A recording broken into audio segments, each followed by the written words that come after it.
It's home sweet home for one of Hamilton County's most well-known soldiers. Andrew Smith and his wife Tori are home for good tonight after a chaotic year and a half. Smith lost both of his legs back in March of last year serving in Afghanistan. News Channel 9's Natalie Janareski visited the Smith family today to see how they're settling in. Natalie. Calvin, Latricia, good evening. Tori and Andrew Smith are spending this Halloween just relaxing at home. Since losing his legs, Andrew has spent nearly every day at Walter Reed National Military Medical Center near Washington, D.C. Since then, Tori and Andrew have been overwhelmed with places they had to be and things that they had to do. So now all they have is time. Since March 13th, 2012 until 2 days ago, I was at Walter Reed. That was our first everything. We were married in December 2011. 2 months later, on March 8th, I was injured.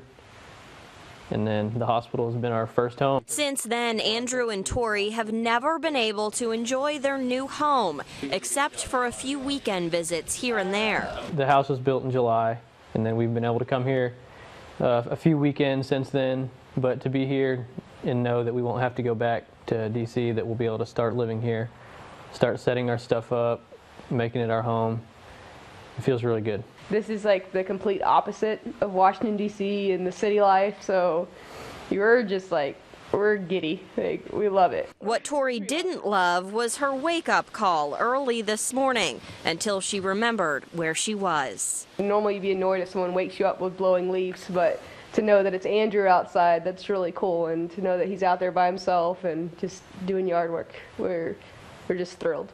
And when I asked the couple about starting a family, now that we're here, we're able to think about it more, but we're going to settle in first. It's able to be a conversation now, you know.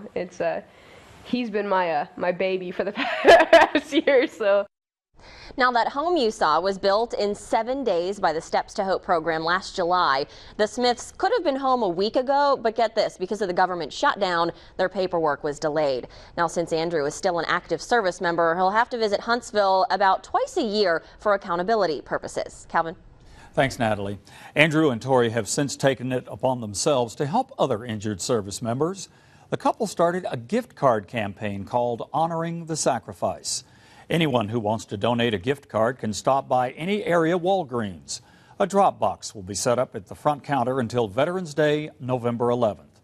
You can also visit honoringthesacrifice.org to make a monetary donation. A group of people from Chattanooga will then be traveling to the Walter Reed National Military Medical Center to give the cards to injured service members. What a great program and a great family.